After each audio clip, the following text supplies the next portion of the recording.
CNN's coverage of the Darren Wilson no indictment announcement last night was marred by a series of odd flubs and just bad decisions by Don Lemon. He's been having a bad few weeks, and it looks like the next few aren't going to be any better for him. Here, he's talking with Jesse Jackson, and he gets some extremely basic facts about the civil rights movement completely wrong. Reverend, listen, part of your legacy is that you marched with Dr. King peacefully. Nonviolent protests. Most of those protests were during the day, and they were even in the teeth of the most terrifying odds, as James Baldwin says. Even in the most obstinate opposition, they still, you and Dr. King remain peaceful. What has changed in our culture, in our society, that people resort to things that played out here last night in Ferguson? You do know that when Dr. King was alive, we had the riot and the Newark riot and the Detroit riot and Chicago, and there was a comprehensive study done by a colonel. It determined that a body of pain and fuel of poverty, which is a weapon of mass destruction, precipitated by police action, triggered those riots. That's a great response by Jesse Jackson there. And the thing really fast that bothers me the most about it, and I know that we're once again coming down on Don Lemon, what bothers me about what Don Lemon said is not that he probably on some level didn't know about the violence during the civil rights movement. It's that he disregarded it because they had an agenda. They had a message to push. And the message is, look at these people now. They are so violent now. Why are they reacting this way? Ignore history. Yeah. Ignore if this is a pattern of abuses against this community. They're just reacting like animals. And that was the message that he had to portray, and he looked like a fool presenting it. Yeah, also, why not be like, for years we had...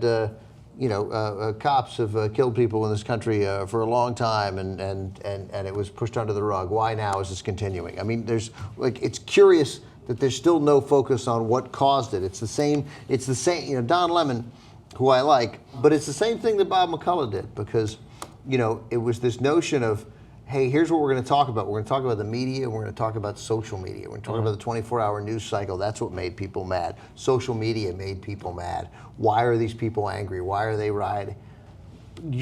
They're rioting because a guy without a gun was murdered by a cop without a gun, and then almost instantly we got a sense, proven yesterday, and there's not one black person I saw interviewed in Ferguson last night, and I saw dozens, as I'm sure you guys too.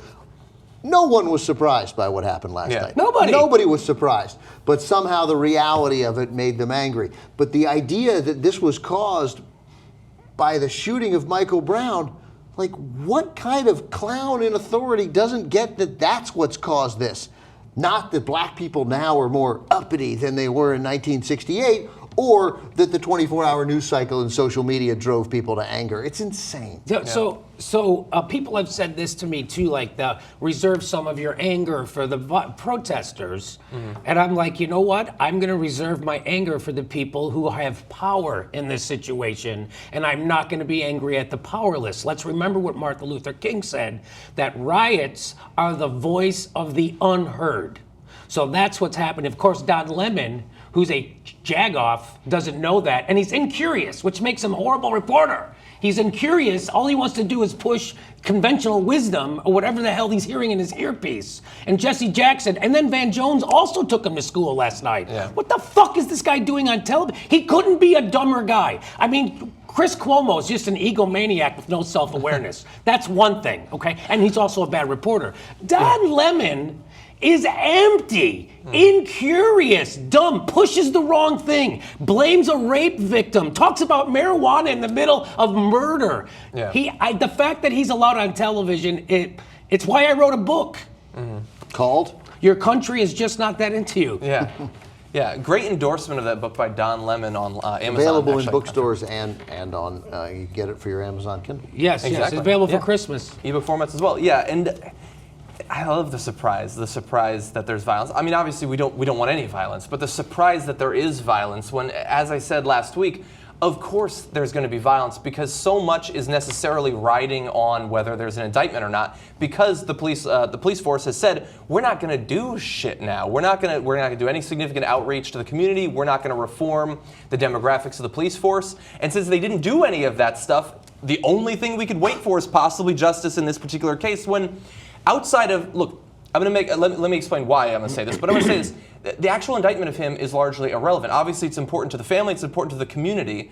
But now you see, since there's no indictment, that all these fucking racists are coming out and saying, well, look, they were so wrong. He didn't even do anything wrong. It doesn't matter whether or not he was justified in doing what he did. The grievances of that community in Ferguson and around the country is not dependent on what Darren Wilson did or did not do. If that event had never happened, if Darren Wilson had also been killed, the grievances would still be valid because they're cross-country and they go back decades or even centuries. It's a pattern of abuse that now we have this sideshow over this one particular case, and it's being used to marginalize the concerns of tens of millions of Americans.